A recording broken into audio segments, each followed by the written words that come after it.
नमस्कार, जय हिंद साथियों। स्वागत है आप सभी का आपके अपने YouTube चैनल अमन स्टडी पॉइंट में। साथियों, आज इस वीडियो में यूपी टेट के प्रैक्टिस सेट को देखेंगे। इसके पहले हम लोग 2023 में 21 प्रैक्टिस सेट प्रश्न जो है वीडियो है देख चुके थे, और अब जो कि 2023 में यूपी टेट का एग्ज़ाम नहीं हुआ, तो उसी क्रम को आगे बढ़ाते हुए 2024 के लिए हम लोग प्रैक्टिस सेट इस वीडियो में देखेंगे।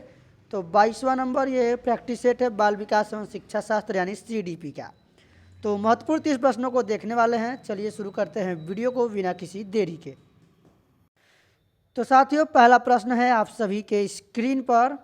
विद्यालय में विद्यार्थियों को कैसे अभिप्रेरित करना उचित है?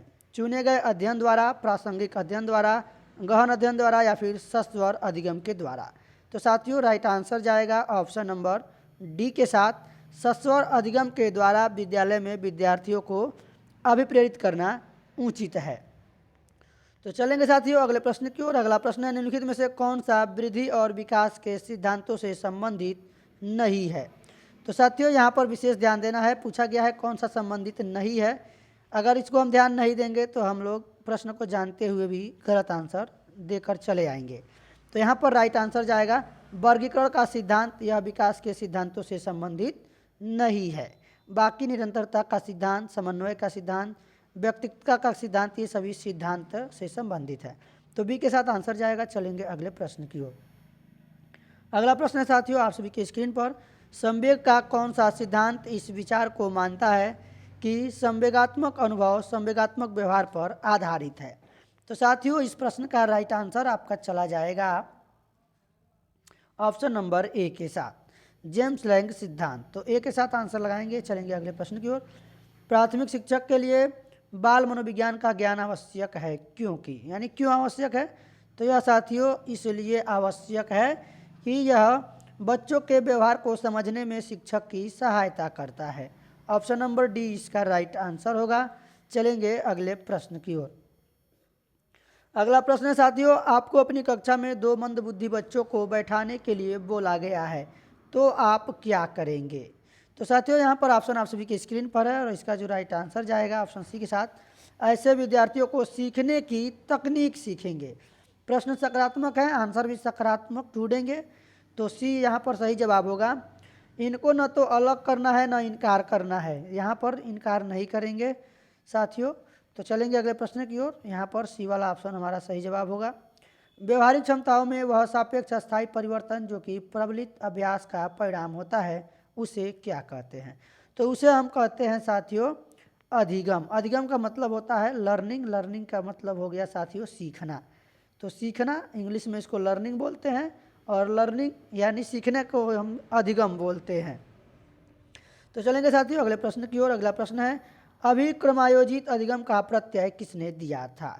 तो यह प्रत्यय दिया था साथियों स्किनर ने। और स्किनर ने किस पे प्रयोग किया था? स्किनर ने चूहे पे प्रयोग किया था। ये भी प्रश्न प्रीवियस ईयर क्वेश्चन पेपर में पूछे जा चुके हैं। थॉर्नडाइक ने किस पे प्रयोग किया था? तो थॉर्नडाइक ने बिल्ली पर प्रयोग किया था। पावलोव ने कुत्ते पर प्रयोग किया था। ये भी आपको फैक्ट याद रखना है।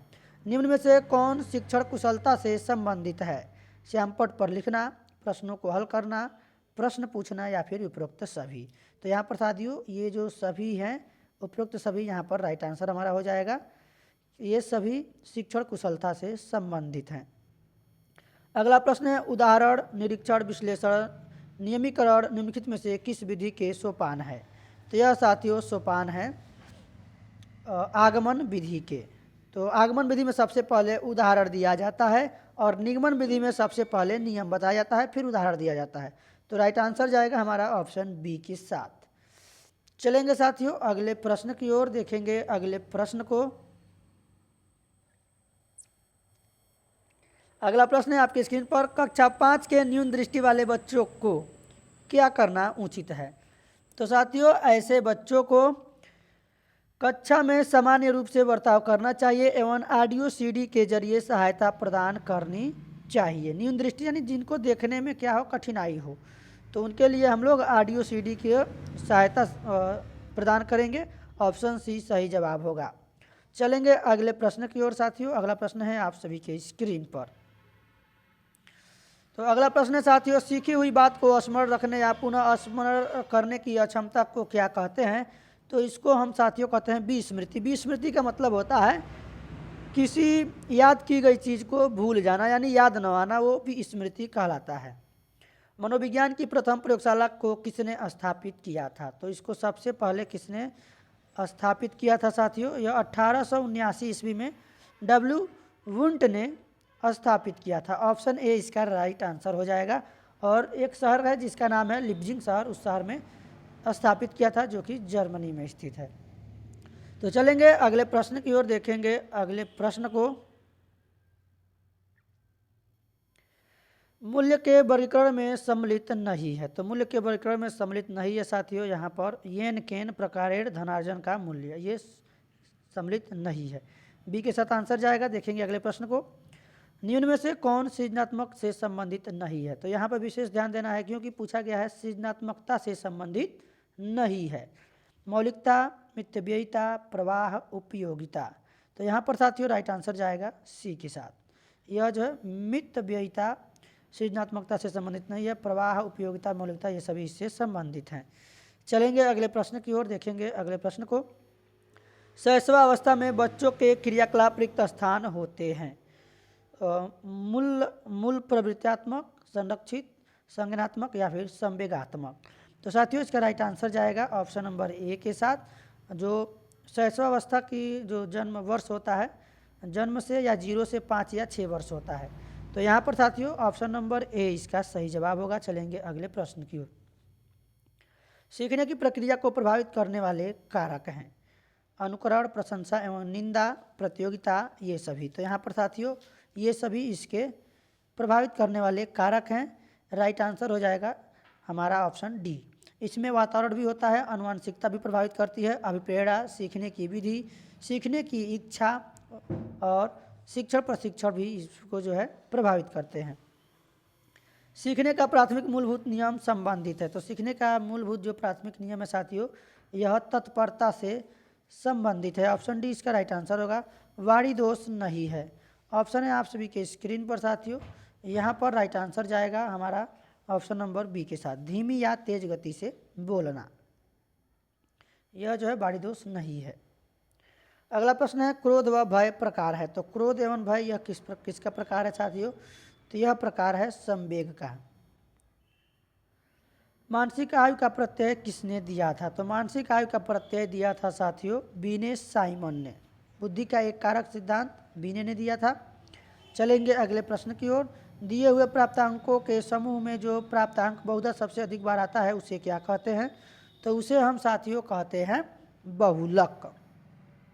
ऑप्शन ए सही जवाब होगा। सूझ द्वारा सीखने के सिद्धांत को प्रतिपादन किया। तो यह साथियों किसने किया? इसका प्रतिपादन किया था कोहलर ने। सूझ द्वारा सीखने के सिद्धांत को प्रतिपादित किया था कोहलर ने। सीखने से संबद्ध प्रतिक्रिया सिद्धांत में पावलोव ने प्रयोग किया। देखिए ये प्रश्न इसमें दिया गया है, हमने ऊपर पहले प्रश्न में बता दिया। पावलोव ने किस पे प्रयोग किया था? कुत्ते पर। थॉर्नडाइक ने बिल्ली पर, स्किनर ने चूहे पर, और जो कोहलर था उसने बंदर पे प्रयोग किया था, यानी चिंपांजी बंदर जिसका नाम था सुल्तान। तो चलेंगे अगले प्रश्न की ओर।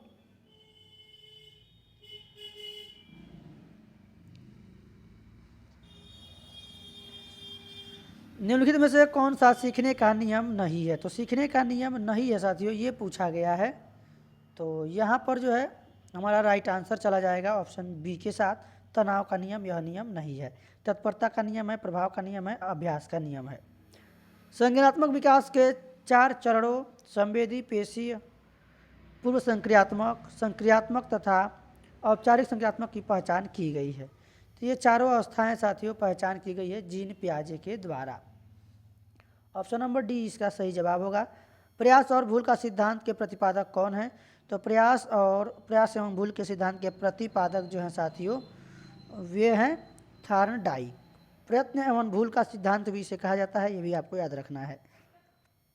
मैकडूगल ने 14 मूल प्रवृत्तियां दी हैं, ये भी आपको याद में रखना है।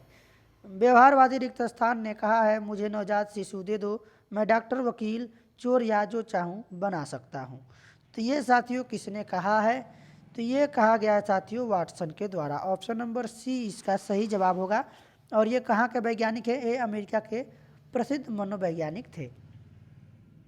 तो चलेंगे साथियों अगले प्रश्न की ओर। अगला प्रश्न है आप सभी के स्क्रीन पर, सीखने के पठार के निराकरण के लिए क्या नहीं करना चाहिए? तो क्या नहीं करना चाहिए ये पूछा गया है साथियों। तो यहाँ पर जो राइट आंसर जाएगा उसे दंडित करना चाहिए, दंडित नहीं करना चाहिए। तो ऑप्शन नंबर हमारा यहाँ पर सी सही होगा, क्योंकि पूछा गया है क्या नहीं करना चाहिए। निम्नलिखित में से कौन सा कथन सही नहीं है? यहाँ पे भी पूछा गया है सही नहीं है। तो साथियों यहाँ पर राइट आंसर जाएगा ऑप्शन नंबर सी के साथ, वंशानुक्रम व्यक्ति की जन्मजात विशेषताओं का शोधन है। ये जो है सही नहीं है। तो साथियों आखिरी प्रश्न है आप सभी के स्क्रीन पर, यदि पूर्व ज्ञान व अनुभव नए प्रकार के सीखने में सहायता करते हैं तो उसे क्या कहते हैं? तो उसे हम कहते हैं साथियों, उसे क्या कहते हैं? सकारात्मक प्रशिक्षण स्थानांतरण। ऑप्शन बी इसका राइट आंसर होगा। तो साथियों आज की वीडियो में बस इतना ही, मिलेंगे नेक्स्ट वीडियो में, तब तक के लिए धन्यवाद। जय हिंद।